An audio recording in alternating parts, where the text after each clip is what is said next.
नमस्कार। आपका अखबार के YouTube चैनल पर आपका स्वागत है। मैं हूं प्रदीप सिंह।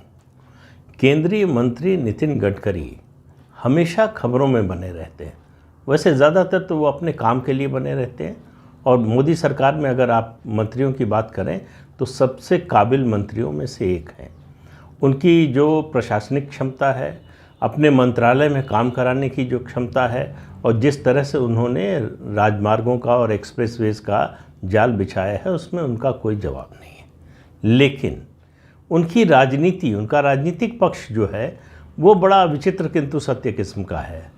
वो कब किसके बारे में क्या बोलेंगे ये समझना बड़ा मुश्किल होता है और वो अक्सर ऐसा होता है कि ऐसी बातें बोलते हैं जो विरोधी दलों के खिलाफ कम जाती हैं और भारतीय जनता पार्टी के खिलाफ ज़्यादा जाती हैं। तो ये ऐसा वो क्यों करते हैं ये समझना मुश्किल है। एक तो कारण ये हो सकता है कि महाराष्ट्र की राजनीति में जिस तरह से उनको हाशिए पर डाल दिया गया है, उनके जूनियर और एक तरह से कहें शिष्य कह सकते हैं राजनीति में, देवेंद्र फडणवीस आज महाराष्ट्र के सबसे बड़े नेता हैं भारतीय जनता पार्टी के। ये बात मुझे लगता है कि उनको अभी तक जो है वो अच्छी नहीं लगी, वो हज़म नहीं हुई है।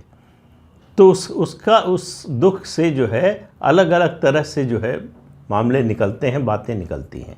अतीत की बात फ़िलहाल छोड़ भी दें, अभी हाल ही में उन्होंने कहा कि बाला साहब ठाकरे ने जब वो लीलावती अस्पताल में भर्ती थे अपने अंतिम दिनों में, तो उनसे कहा था कि उनकी अंतिम इच्छा है, वो चाहते हैं कि उद्धव ठाकरे और राज ठाकरे मिल जाएं। अब आप बात को समझिए।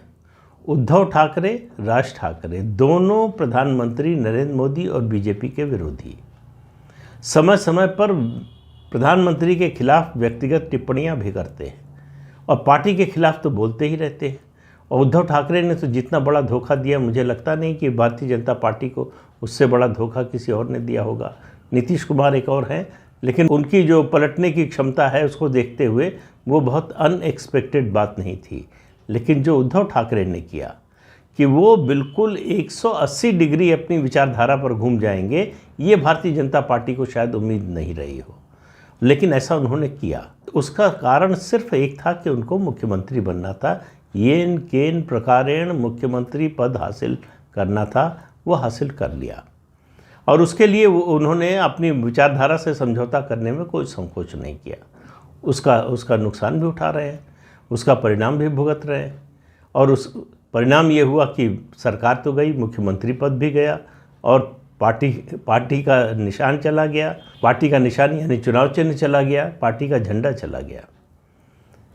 अब उसके बाद भी उद्धव ठाकरे अभी के मन में उतनी ही तलखी है बीजेपी के लिए।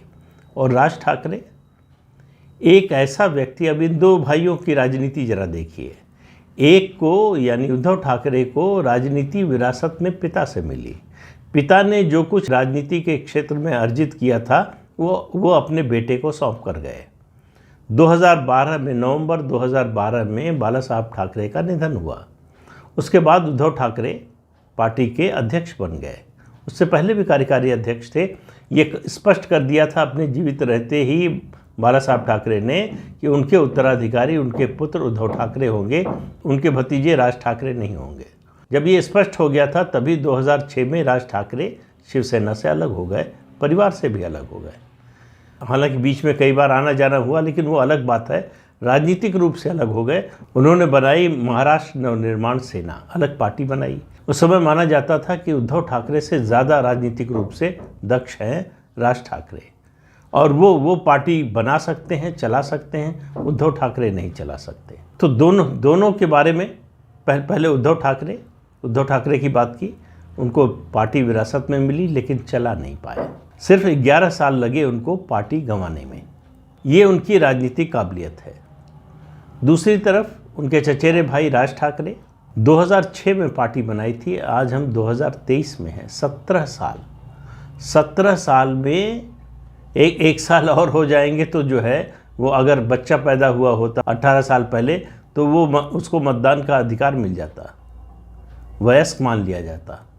लेकिन राज ठाकरे की पार्टी जहाँ से चली थी वहीं खड़ी है, बल्कि उससे पीछे ही खड़ी है। उनकी बातें बहुत बड़ी बड़ी हैं। वो ये दिखाने की कोशिश करते हैं कि वो मुंबई के दूसरे बाला साहब ठाकरे हैं, लेकिन है नहीं कुछ।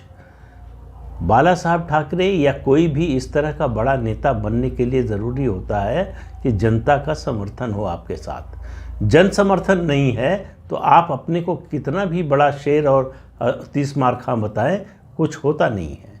वही राज ठाकरे के साथ हो रहा है। उनकी राजनीति का सबसे बड़ा जो हथियार है वो है दूसरों को गाली देना, दूसरों पर आक्रमण करना। तो उत्तर भारतीयों पर कभी आक्रमण होगा, कभी किसी और बहाने से होगा, किसी और पर होगा। और उसके अलावा चाहे वो म्युनिसिपल कॉरपोरेशन का चुनाव हो, चाहे वो विधानसभा का हो, चाहे लोकसभा का हो, राज ठाकरे की पार्टी कहीं नज़र नहीं आती। तो जो व्यक्ति एक समय बाला साहब ठाकरे का स्वाभाविक उत्तराधिकारी नज़र आ रहा था, वो राजनीति में टाएं टाएं फिस हो गया। उसकी पार्टी नहीं चली, वो खुद कहीं नहीं पहुंचा। 2013-14 में जब भारतीय जनता पार्टी में प्रधानमंत्री पद के उम्मीदवार की चर्चा चल रही थी, तब उद्धव ठाकरे सुषमा स्वराज का समर्थन कर रहे थे और राज ठाकरे तो मोदी के विरोधी थे ही। दोनों ने ये लाइन लगातार लिए रखी, लेकिन इस सब के बावजूद वो नरेंद्र मोदी को देश का प्रधानमंत्री बनने से रोक नहीं पाए। तो एक तो खिसियाहट ये कि हम जो चाहते थे वो नहीं हुआ, लेकिन उनकी चाहत देखिए, आप इसको समझने की कोशिश कीजिए। उद्धव ठाकरे का व्यक्तित्व समझना हो तो इससे समझिए कि एनडीए का एक छोटा सा घटक तय करेगा कि बीजेपी अपना प्रधानमंत्री पद का उम्मीदवार किसको बनाए। कैसे संभव है? पहले बीजेपी तय करेगी, आप एनडीए की बैठक में विरोध कर सकते हैं, नया सुझाव दे सकते हैं, ये बात समझ में आती है। लेकिन एनडीए किसको अपना उम्मीदवार बनाए, ये उद्धव ठाकरे या कोई भी दूसरा दल कैसे तय कर सकता है? लेकिन उद्धव ठाकरे को लग रहा था कि वो जो बोलेंगे वही माना जाएगा। ये बात तो बाला साहब ठाकरे भी कहते तो नहीं मानी जाती, जो कह चुके थे अपने निधन से कुछ समय पहले एक इंटरव्यू में। तो सवाल ये कि मैं ये वीडियो बनाने का आइडिया क्यों आया? अभी कुछ दिन पहले नितिन गडकरी जी का एक बयान आया कि बाला साहब ठाकरे ने अपने अंतिम दिनों में अस्पताल में उनसे कहा कि उनकी अंतिम इच्छा है कि राज ठाकरे और उद्धव ठाकरे मिल जाएं। अब आप देखिए, इससे कई सवाल उठते हैं। ये इस तरह की बातें करके नितिन गडकरी दरअसल अपने व्यक्तित्व को हल्का करते हैं। क्यों कह रहा हूँ मैं ये बात? बाला साहब ठाकरे का निधन हुए 11 साल हो गए। 11 साल पहले जो बात बाला साहब ठाकरे ने अपने अंतिम दिनों में कही, वो नितिन गडकरी को अब क्यों याद आ रही है? और ऐसे लोगों के बारे में वो क्यों, ऐसे लोगों को जोड़कर क्यों एक ताकत बनाना चाहते हैं जो भारतीय जनता पार्टी के विरोधी हैं? दूसरी बात यह है कि 2006 में राज ठाकरे शिवसेना छोड़कर गए थे। उसके बाद बाला साहब ठाकरे 6 साल जीवित रहे। अगर उनकी ये इच्छा थी तो उन्होंने ये इच्छा पूरी करने की कोशिश नहीं की। ये बात उनको नितिन गडकरी से कहने की ज़रूरत क्यों थी? और अगर ये बात उनको कहनी ही थी, उनकी ये अगर इच्छा रही हो, जो कि बड़ा मुश्किल लगता है कि ऐसी इच्छा रही हो, क्योंकि ऐसी इच्छा रही होती तो वो कोई रास्ता निकाल लेते, समझौता करा देते दोनों में। समझौता मतलब कोई लड़ाई नहीं थी। राज ठाकरे को लग रहा था कि सबसे योग्य हम हैं, इस पद के योग्य हम हैं, जो बाला साहब ठाकरे की राजनीति है उसके वारिस हम हो सकते हैं। बाला साहब को लगा कि नहीं, मेरी राजनीति का वारिस मेरा बेटा होगा। और जब बेटे को विरासत सौंपने का फैसला किया, भतीजा बाहर चला गया। तो 6 साल थे बाला साहब ठाकरे के पास दोनों भाइयों को एक करने का। उन्होंने नहीं किया, तो इसका मतलब उनकी मंशा नहीं थी। अब सवाल है कि अगर उद्धव ठाकरे और राज ठाकरे मिल जाएंगे, अगर वो ताकतवर हो जाएंगे, तो उससे बीजेपी को क्या फ़ायदा होगा? वो तो बीजेपी के खिलाफ ही रहेंगे।